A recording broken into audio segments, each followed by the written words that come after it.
Okay, hello everyone, and welcome to my talk in the GI lecture series. I declined Mr. Carl's offer of a formal introduction, so I'll just introduce myself. Can everyone hear this okay? Okay, I'm Claudia Hauer. I'm a longtime tutor on the Santa Fe campus. Happy to see you all. Thank you very much for coming. I just want to say a little bit about my interest in the Merchant of Venice. In 2019, I was a visiting professor in the philosophy department at the Air Force Academy in Colorado Springs, and I got assigned to teach the philosophy of law class, which I was kind of psyched about because that's not something we do much with here in St. John's.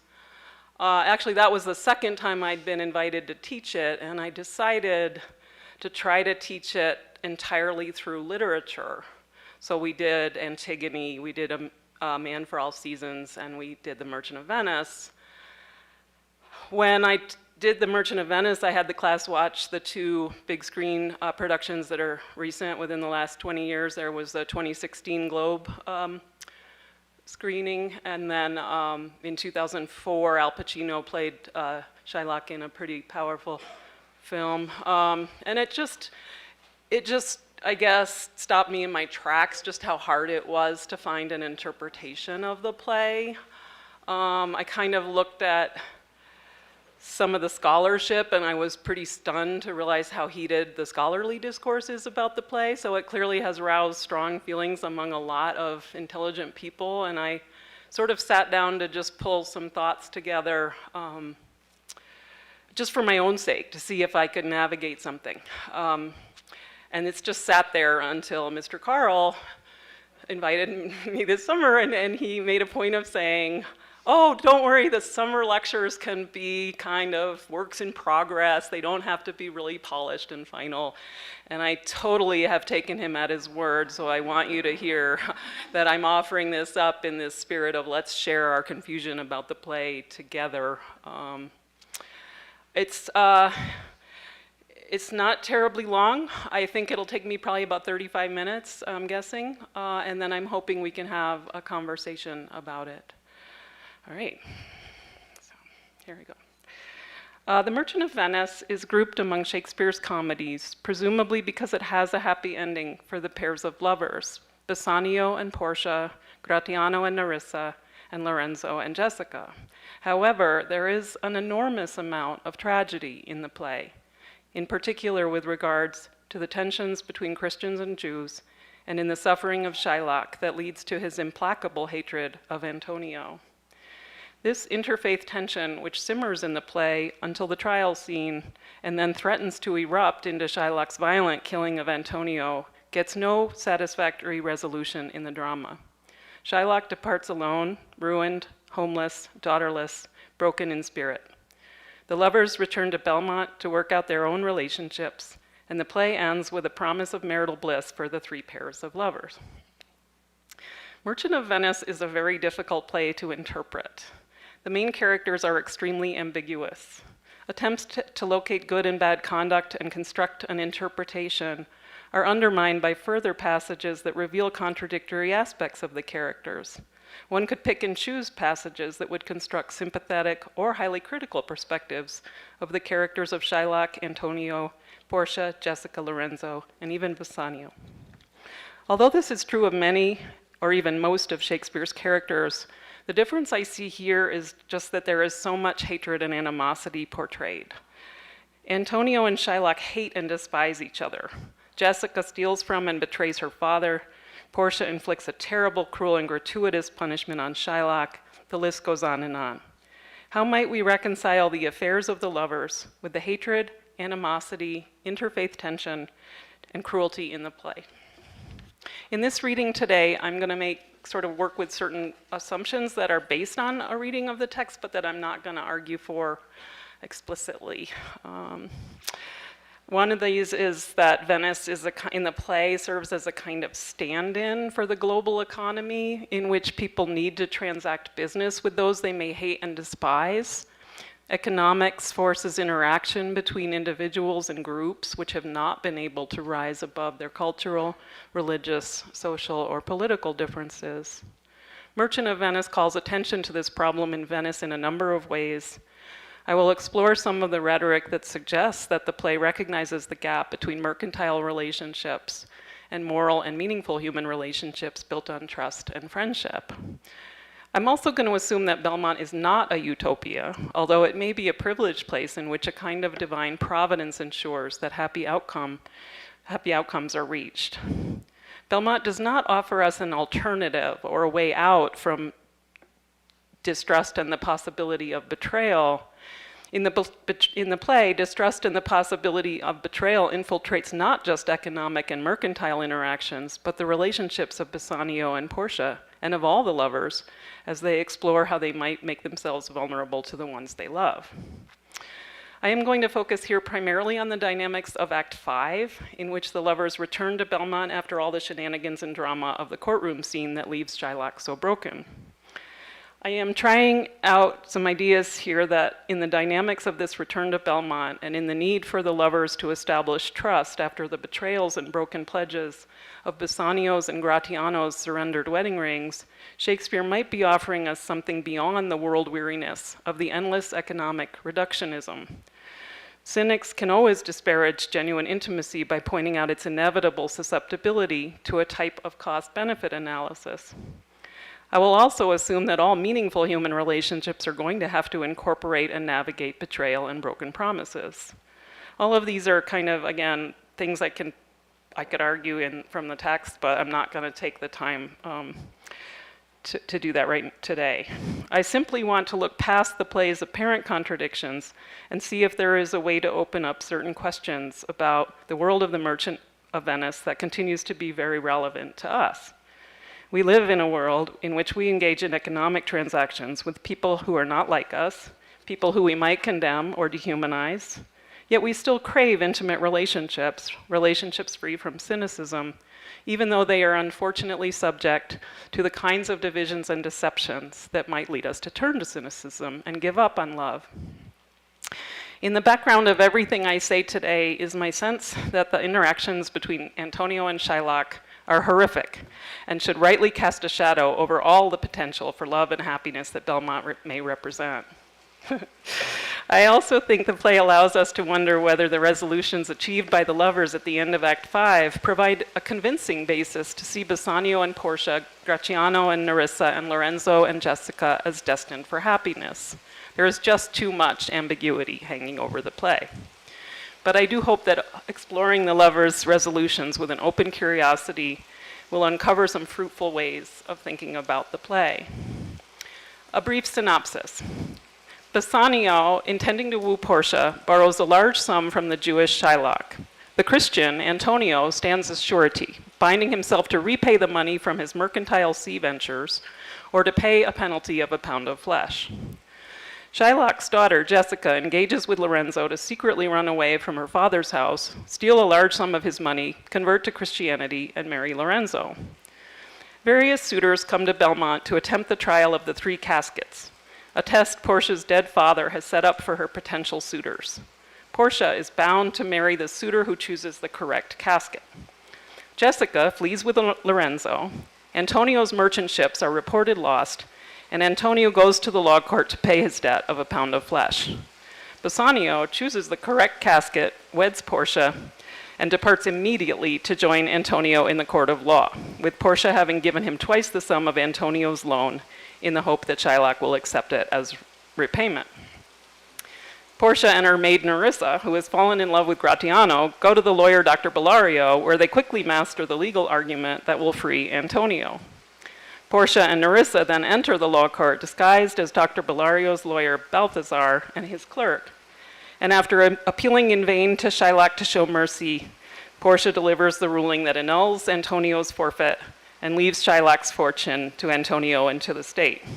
Antonio arranges for the money to go to Lorenzo, who is now Shylock's unwanted son-in-law. Portia further imposes the penalty that the broken Shylock convert to Christianity. As she leaves the courtroom, the disguised Portia demands that Bassanio surrender their marriage ring to herself in the guise of Balthazar as a token of the debt Bassanio owes the lawyer. Bassanio initially refuses, but Antonio persuades him to surrender it. The lovers return to Belmont, where Act 5 focuses on the problem posed by the surrendered ring, and the question of whether Portia and Bassanio can work out the threat to their marital bliss and recover their trust. Wow. Monsoon season in Santa Fe. Today I'm going to look primarily at the lovers, and in particular at the troth Bassanio forfeits when he gives Portia's pledged ring to the one he believes to be the lawyer who has freed Antonio. Since so much of the play depends on pledges and sworn oaths, my hope is that a close reading of the broken pledge of the ring, which ends with the happy revelation that the Balthazar to whom the ring was given was in fact Portia, will help us with the broader context of the play, with the dark fate of Shylock and all the other unrealized potential tragedies that lurk behind the happy ending.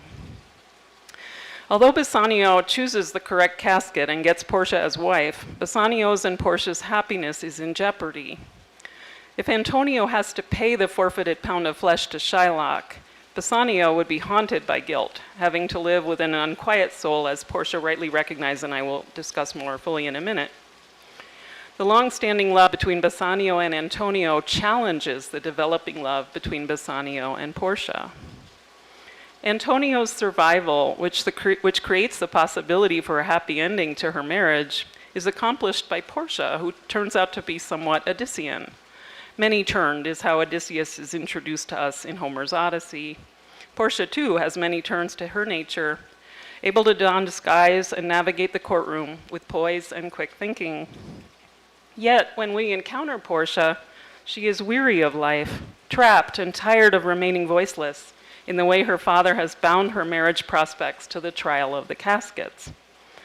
Other characters in the play are also suffering from a sense of malaise, of world weariness. The first words of the play are Antonio's, "In sooth, I know not why I am so sad." Jessica chafes at the restrictions she faces in her father's home in the Jewish ghetto. Bassanio is horrified, even terrified, that Antonio has bound his life to the money-lending Shylock. Our characters are sad, weary, trapped, beholden. They long for some kind of freedom that they don't have. Antonio's "In sooth, I know not why I am so sad" has its parallel in our introduction to Portia, whose first words are, "By my troth, Nerissa, my little body is aweary of this great world." Antonio identifies his affliction as a problem of his spirit, whereas Portia claims that her weariness is physical. Antonio enhances his confession with "in sooth," claiming that he is stating the very truth, whereas Portia enhances hers with a more forceful "by my troth," elevating her claim to a pledge on her words. Since the action of the play will depend on a forfeited pledge, our attention is immediately drawn to the fact that it is Portia who uses the language of bond and troth. Antonio's "in sooth" comes into high relief a few moments later when he tells the first untruth of the play, claiming to Salanio and Salerio that all his fortunes are not at sea, when he tells Bassanio at the end of the same scene that they are. And they are, by the plot, they are. Portia's "by my troth," by contrast, turns out to be indicative of her predicament, for she holds herself to the highest standards of scruple concerning the terms of her father's will for her marriage, despite being disgusted by most of her suitors. To further complicate matters, although Antonio holds himself to his own troth in his bond to Shylock and prepares himself stoically for Shylock's knife, it is Antonio personally who has roused Shylock's hatred and ultimate unwillingness to forgive the forfeited bond. When Antonio meets Shylock to discuss the loan, Shylock says, "Well then, it now appears you need my help. Go to then, you come to me and you say, Shylock, we would have moneys. You say so. You that did void your room upon my beard, and foot me as you spurn a stranger cur over your threshold. Moneys is your suit. What should I say to you? Should I not say, hath a dog money? Is it possible a cur can lend 3,000 ducats? Or shall I bend low and in a bondman's key, with bated breath and whispering humbleness, say this? Fair sir, you sped on me on Wednesday last. You spurned me such a day. Another time you called me dog. And for these courtesies, I'll lend you thus much money. To which Antonio says, I am as like to call thee so again, to sped on thee again, to spurn thee too. If thou wilt lend this money, lend it not as to thy friends. For when did friendship take a breed for barren metal of his friend? But lend it rather to thine enemy, who if he break, thou mayst with better face exact the penalty. In the play, the Christians and Jews of Venice engage each other in economic commerce, but cannot overcome their bitter religious intolerance. Shylock's cruel terms for Antonio's bond symbolizes the deep hatred between these groups, who nonetheless are drawn into economic commerce with each other. The play calls attention to the tension between a developing global trade that brings diverse cultures into contact with each other and the human tribal ethic that despises and dehumanizes the other. To return to Portia's ring, we will attempt to read it as a stand-in for other types of economic bonds. We first encounter the ring in Act 3, Scene 2. Portia gives the ring to Bassanio with these words, "This house, these servants, and this same myself are yours, my lords. I give them with this ring, which when you part from, lose, or give away, let it presage the ruin of your love, and be my vantage to exclaim on you." Bassanio replies, "When this ring parts from this finger, then parts life from hence. Oh, then be bold to say, Bassanio's dead." Portia at this point has no reason to think this contract is undertaken in anything other than good faith. I think it's only when Portia witnesses Antonio's love for Bassanio in the courtroom and Bassanio's distress that she begins to wonder if Bassanio would give up her ring to thank the lawyer Balthazar for freeing Antonio. Bassanio surrendering the ring to the lawyer Balthazar portends the threat that Antonio and Bassanio's love poses to Portia's marriage. Bassanio's surrender of the ring to Balthazar suggests that Bassanio values Antonio more than his troth to his wife.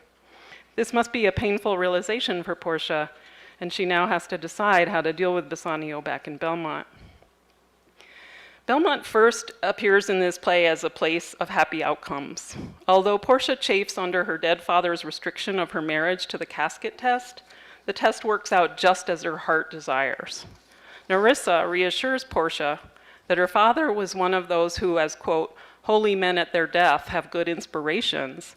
Therefore the lottery that he hath devised in these 3 chests of gold, silver, and lead, whereof who chooses his meaning chooses you, will not doubt never be chosen by any rightly but one who you shall rightly love. In Belmont, affairs that appear at the whims of chance turn out to be overseen by a kind of divine providence. Shakespeare, in his plot, arranges for Antonio's loss of his fortune in the loss of his merchant ships to be reversed, once Shylock's threat has been not just neutralized, but paid back with vengeance in the law courts. A message comes to Antonio via Portia at the very end of Act 5 in Belmont that 3 of the ships were falsely reported lost at sea and have, quote, richly come to harbor. The play is full of reversals and exchanges of kept pledges for unkept pledges and promises. For example, Antonio's acceptance that Shylock's bond has an ultimate hold over him is in contrast to both Bassanio's surrender of his betrothal ring and by Portia's willingness to allow Bassanio to think that she has committed adultery with Balthazar to retrieve the ring. Another example, Shylock's inability to show mercy to Antonio is contrasted to Portia's ultimate ability to forgive Bassanio. Act 5 is full of these strange reversals and revelations that involve both an apparent broken pledge and then its reversal. Maybe we are to see in Act 5 some kind of intricate and intimate series of forgiven betrayals that is sure that Bassanio and Portia can now stand sure of each other and their marriage. We know from the test of the caskets and Bassanio's correct choice that the greatest prize lies in the lead chest, and that a big message of the play is that things are not what they appear. As Bassanio muses over the caskets, a song is heard containing the phrase, "Fancy dies in the cradle where it lies. Let us all ring fancy's knell." And earlier, "Tell me, where is fancy bred, in the heart or in the head?" To which the refrain replies, "It is engendered in the eyes." Fancy's cradle emerges as the eyes, which form a superficial impression of the worth of the object. In the case of the caskets, fancy would seem to direct the chooser to the literally fancier caskets made of gold and silver.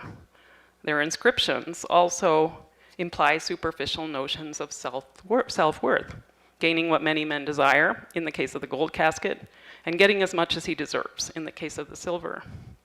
The lead casket alone speaks of the need to give in order to get. Who chooses me must give and hazard all he has. Although Bassanio finds this the correct choice, it is not clear that he has the self-knowledge to understand his choice. Bassanio has not given and hazarded all he has to Portia. It is his friend Antonio in this position. Bassanio's identity as Portia's suitor depends on Antonio's outrageous bond to Shylock. Bassanio and Antonio have very strong feelings for each other, and Antonio seems to have a hold over Bassanio, which comes out in the play when Antonio demands that Bassanio witness Shylock's murdering Antonio. Bassanio will give up the betrothal ring and put his marriage troth to Portia in hazard. If Bassanio and Portia are going to have a happy marriage, they will need to discover something deeper and more enduring than appearance, each within the other. On the other side of this relationship, Portia too is not what she seems. She declares she is unlettered and unschooled, yet she prepares and executes the plot to disguise herself as the lawyer Balthazar and prevail in the courtroom. Although she declares that Bassanio will be her lord and master, she shows herself capable of strong leadership. We might call her an Odyssean character, comfortable with making false claims about her station in life, her abilities, and her experiences. Odysseus was able to make these false claims because he had an extraordinary ability to remain himself despite repeated threats of the dissolution of his identity. Perhaps Portia has a similar persistence. Let us think more about whether these dichotomies between Portia's claims and her realities play a role in providing her and Bassanio with the material for a happy marriage. Venice is associated in the play with a life in which money is the main concern. Venice is a seafaring center, and the water of the Rialto is invoked in the play as a metaphor for the stress and tensions of uncertain mercantile ventures and shifting fortunes. What news on the Rialto dominates a utilitarian economic discourse that closes off the more philosophical and principled questions about human morality and human happiness. Successful mercantile ventures make a man sufficient but not happy.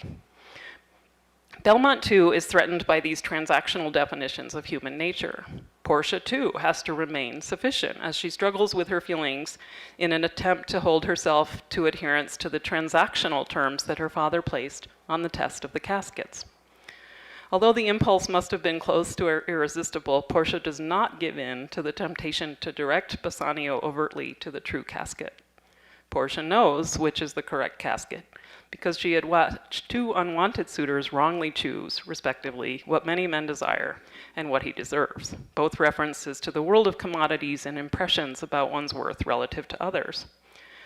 As it turns out, Bassanio, although having given in to many temptations in the past and squandered his money, does not need a hint to choose rightly. Perhaps at some level he knows that he is unworthy of Portia. For lead, hazard all he has, asks the Moroccan in disdain. Base lead, derides the Prince of Aragon. Yet it is Bassanio who stakes his all on the leaden casket. Bassanio says of the golden casket, "Therefore then, thou gaudy gold, hard food for Midas, I will none of thee. And to the silver, nor none of thee, thou pale and common drudge between man and man." Like Venice, Belmont too is threatened by the need to transact business with a hated other. In Venice, Antonio tells Shylock, "If thou wilt lend this money, lend it not as to thy friend, but lend it rather to thine enemy." Portia undergoes a potential version of this with the Prince of Morocco and the Prince of Aragon, as they attempt to win the right to bind her in marriage despite being culturally and religiously other, not to mention hateful to her personally.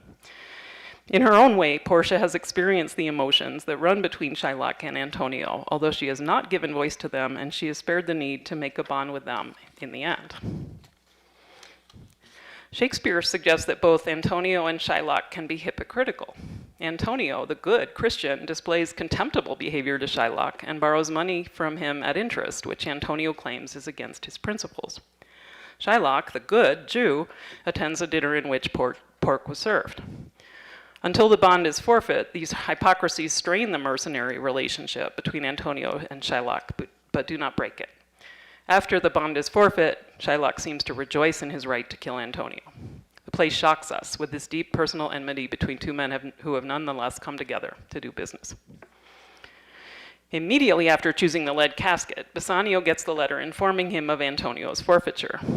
Although Portia is initially incredulous that her wealth might not be enough to placate Shylock, she soon realizes that watching Antonio pay the forfeit and die at Shylock's hands would pose a serious threat not just to her marriage, but to any chance Bassanio might have of a stable moral life.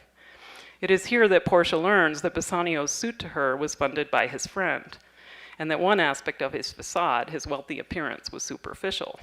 Bassanio did not lie. He had told her at the time, "All the wealth I have runs in my veins." Although Bassanio looked other than he was, rich when he was in fact poor, he did not make a false claim with respect to his personal wealth. With a warm heart toward Antonio's predicament and perhaps some anxiety about her marriage, Portia urges Bassanio to go quickly to his friend before their marriage can even be consummated. Quote, "For never shall you lie by Portia's side with an unquiet soul," unquote. This statement, like so many in the play, can be taken in more than one way. Perhaps it signifies Portia's own desire that the consummation of the marriage should take place after the situation with Antonio and Shylock has been resolved. But it could also mean that Portia at some level realizes that she and Bassanio cannot find happiness if Bassanio has to watch his friend pay for his own marriage with his life. Portia resolves to go secretly to Dr. Bellario, figure out a legal loophole, and disguise herself as the young law clerk Balthazar to enact it at the trial. What do we make of Portia's ability to make herself into someone she is not? Perhaps it is what her weary body was longing for in Act 1, Scene 2, when she felt herself so keenly trapped in her female body, bound by her father's will for her marital destiny. She, like Bassanio, can look like one thing while being another. Here we need to think about the role of masks in the play. Masks feature prominently among Antonio's associates, who use them to move through Venice's waterways without being traced. Lorenzo and his associates don them to steal Jessica from her father's house. These masks conceal the men's faces, whereas Jessica, Nerissa, and Portia adopt full male disguises. Women disguised as men are common throughout Shakespeare's comedies, and they invariably complicate efforts to interpret them. In Merchant of Venice, Jessica is ashamed of the disguise as a boy she needs to adopt to flee her father's house. I read this as she has not had face-to-face time with Lorenzo, as they have communicated by letters from a distance, and she desperately wants Lorenzo to see her as an attractive woman, his bride-to-be. For Jessica, the hated disguise is necessary to get out of her situation and to her longed-for marriage. For Portia and Nerissa, the situation is more complicated. They adopt their disguises in order to perpetrate an active and elaborate deception. They imitate not just a young man's appearance, but a young man's office, an office further that they would never have been allowed as women to hold themselves. Portia, in particular, will only be successful in her disguise if she can not merely look like Balthazar, but conduct herself plausibly in her speech as a young law clerk. Initially, this is hard for her. She begins her court appearance by asking, "Which is the merchant here, and which the Jew?" In the 2016 Globe performance I referenced earlier with Jonathan Pryce in the role of Shylock, this is interpreted as her being so cloistered from Venice's xenophobic practices that she does not know about the mandatory red hats for Jews or notice the cross on Antonio's breast. In the Al Pacino film version of 2004, it is interpreted to suggest that Portia understands the importance of grounding the proceedings in a climate of strict impartiality. Even interpreted this way, Portia is surely nervous. Yet she plays her part to perfection, allowing the climactic moment of Shylock's knife at Antonio's bare breast before stopping the proceedings with the possibly quibbling caveat that the bond says nothing of bloodshed. Quibbling or no, Portia has neatly converted the legal question from the forfeiture of the bond to the proposed murder of Antonio, a conversion that one wonders why this was not noticed by the Duke. Portia does not stop there. She then converts Shylock from an equal in a court of law into an alien, subject to extreme penalty for conspiring against the death of a Christian citizen of Venice. She declares Shylock's fortune confiscate and orders him further to convert from Judaism to Christianity. Shylock pleads for death instead, saying, "Nay, take my life and all, pardon not that. You take my house when you do take the prop that doth sustain my house. You take my life when you do take the means whereby I live." At this point, Antonio shows more mercy than Portia, granting Shylock the use of 1/2 of his money while he is alive, provided it go to Lorenzo and Jessica upon his death. Portia, noticeably at this point in the play, has shown no mercy for Shylock. She has extricated Antonio from his plight through legal maneuvering and shown her own hatred for and subhuman opinion of the Jew. At this point, Shylock utters the famous line that signifies his ultimate defeat: "I am content." He has attempted to vent his outrage at the dehumanizing treatment of him by killing Antonio for his pound of flesh, and been outwitted and outmaneuvered into the further dehumanizing acts of bequeathing money on the daughter who has forsaken him and accepted a forced conversion to a religion he despises. He will be cast out of the Jewish community in the ghetto, held in despite by his new Christian community, and will be unable to practice his former profession, lending money at interest. Having extracted this penultimately harshest justice on the man who threatened Antonio, the question now remains whether Portia can restore herself and the equally vengeful Bassanio to a world with higher moral principles. Then comes Portia's demand as the character Balthazar that Bassanio surrender the ring in gratitude. Although initially unwilling, Antonio persuades him to give over the ring.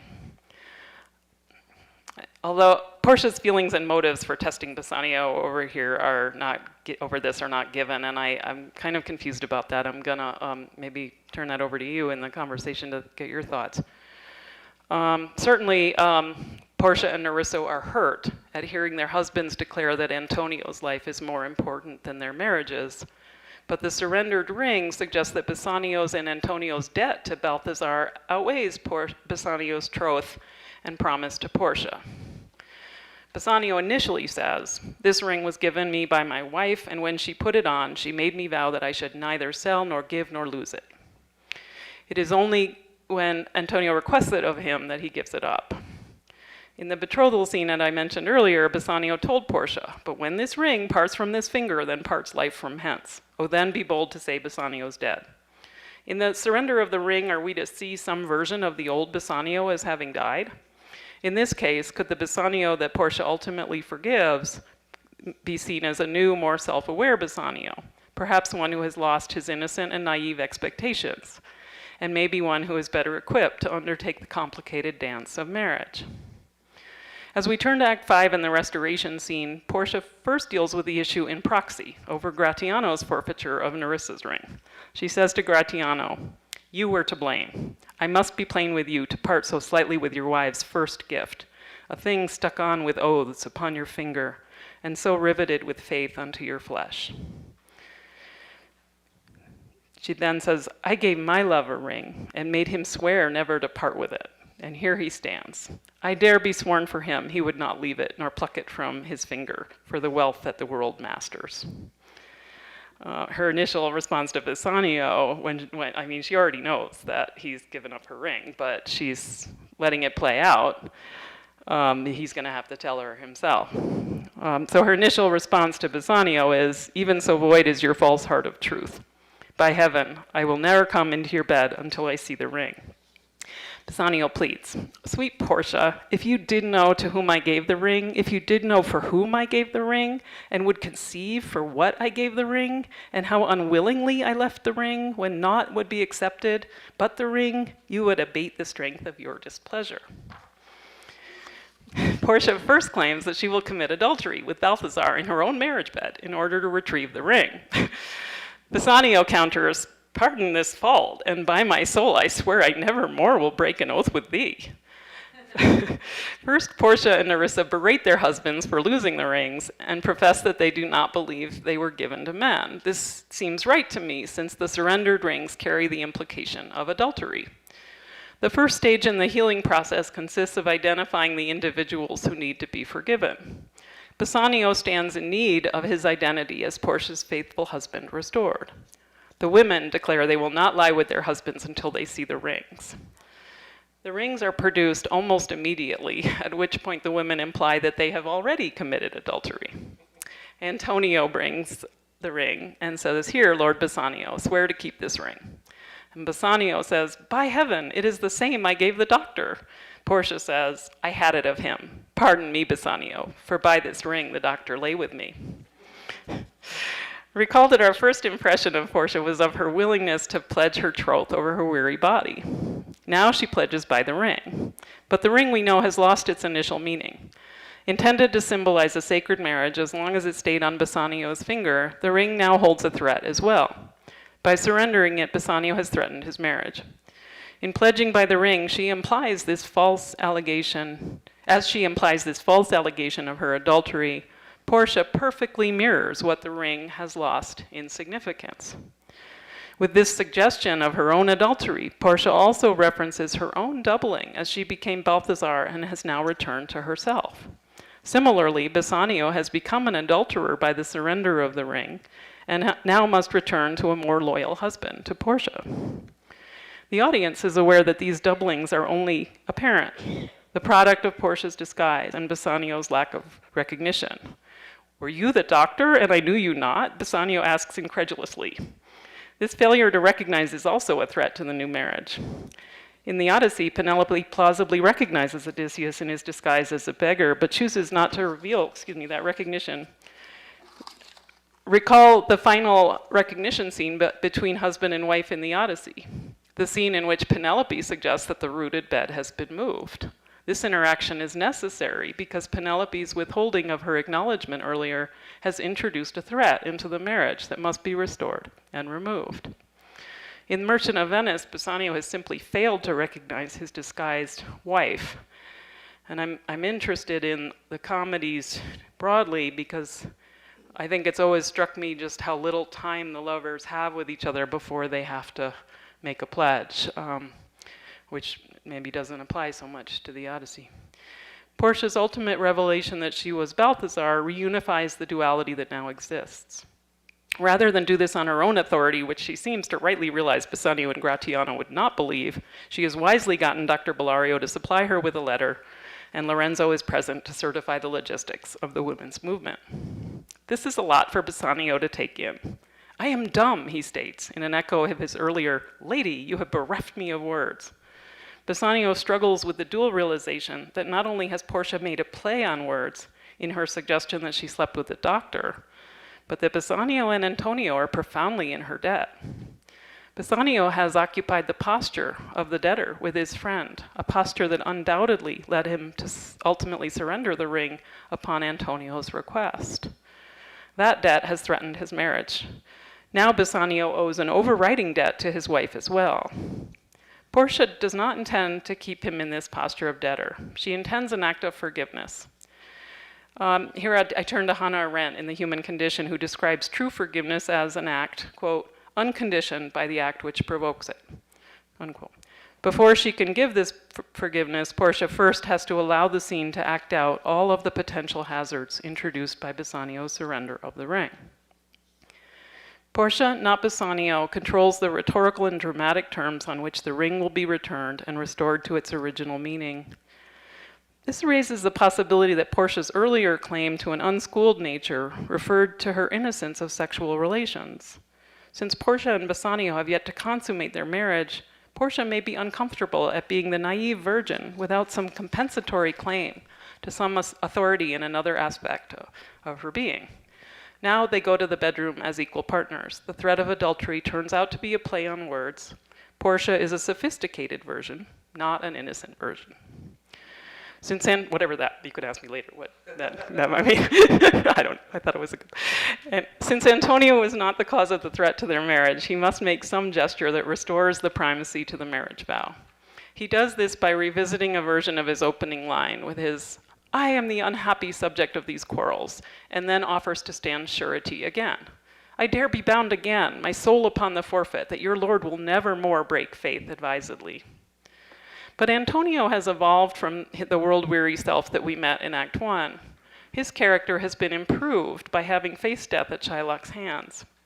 Antonio has discarded much of the baggage of prejudice that characterized him early in the play, and the zeal for self-martyrdom that led him to ask Bassanio to witness his execution. Anxious to find a purpose that goes beyond the mercenary economic paradigm, Antonio has acquired a new sense of the beauty of life. He is sad to see Bassanio in difficulties with his wife. Perhaps he is finally able to put his friend's emotional state above his own. Appropriately to his new peace of mind, he carries the ring from Portia to Bassanio, serving as the mediator of their dispute and unworking his initial request that his friend surrender the ring. In forgiving Bassanio the surrendered ring, Portia does what Shylock cannot do. She forgives a forfeit bond. She restores Bassanio to his previous status of loyal husband. Hannah Arendt further reflects on the act of being forgiven. Without being forgiven, released from the consequence of what we have done, our capacity to act would, as it were, be confined to one single deed from which we could never recover. We would remain the victims of its consequences forever, not unlike the sorcerer's apprentice who lacked the magic formula to break the spell. If Portia had not extended this forgiveness, Bassanio would have gone into the marriage defined by his decision to surrender the ring. With her forgiveness, Portia elevates harmony over hostility, not out of mercy, but out of love. Mercy in the play is still a product of the transactional mercenary world, for as we saw with Antonio and Shylock, mercy is necessary in the play when vengeance gains the upper hand. But the only reason Antonio becomes bound to his enemy Shylock is because they came together to conduct a business deal. Mercy is much needed in Venice and rarely shown. Belmont, by contrast, is going to be a place of relationship, love, laughter, and music. Lorenzo says to Jessica, interestingly, interesting because Jessica claims to be unmusical. So Lorenzo says to her, "The man that hath no music in himself, nor is not moved with concord of sweet sounds, is fit for treasons, stratagems, and spoils." Belmont may also be a place of piety. When Bassanio sees the returned ring, he swears, "By heaven," implying that only divine intervention could have brought about this miraculous coincidence. The ring has been given to another and returned by Portia. Portia herself has become another and returned to herself. She's become a man and is now restored as a woman. The message of the lead casket by which Bassanio chose, which was, "Who chooseth me must give in hazard all he hath," and Portia's ring are both symbols of the ideal marriage in which one gives oneself to another and gains oneself in return. And now this is my conclusion. Shakespeare's play, The Merchant of Venice, is a daring, chaotic, often inconsistent layering of narratives. Venice is a city of daring merchants willing to risk goods and fortunes on the uncertain seas, and moneylenders eager to fund such ventures. Although Antonio is willing to engage in mercantile venture, he claims on principle that he never lends his own money on interest and despises Shylock's usury. The moneylender Shylock lurks in the dark ghetto of the Jewish quarter, where he feels both misery and hatred at being treated like a dog by his Christian business partners. The play shows us the tension that emerges when Christians and Jews mingle over economic concerns, and the play is ruthless in illustrating how helpless economic commerce is at managing prejudice, religious intolerance, and hatred. As Venice struggles to manage its tensions, Belmont emerges as a place where a kind of divine providence ensures that intelligent women who are both worldly wise and yet dismissive of the world can be matched with their true loves. In Belmont, the lovers can play out in miniature the world's betrayals and threats and display the loving forgiveness that represents the ultimate salve for hostility. Shakespeare does not give any realistic account of the unlikely coexistence of a Belmont and a Venice. And yet I leave the play wondering if Shakespeare's Belmont does hold some answers for a troubled modern world. Perhaps Belmont represents the first steps of moving from implacable hatred and division toward an honest acknowledgement that even intimate relationships are plagued by betrayals and broken promises. Marriage brings the need to reach for that elusive forgiveness that can reestablish lost harmony. As I said at the outset, Belmont is no utopia, and we have no reason to assume that our pairs of lovers will find lasting happiness. But Belmont may be a start in a broken world at exposing the self-knowledge that happiness might require.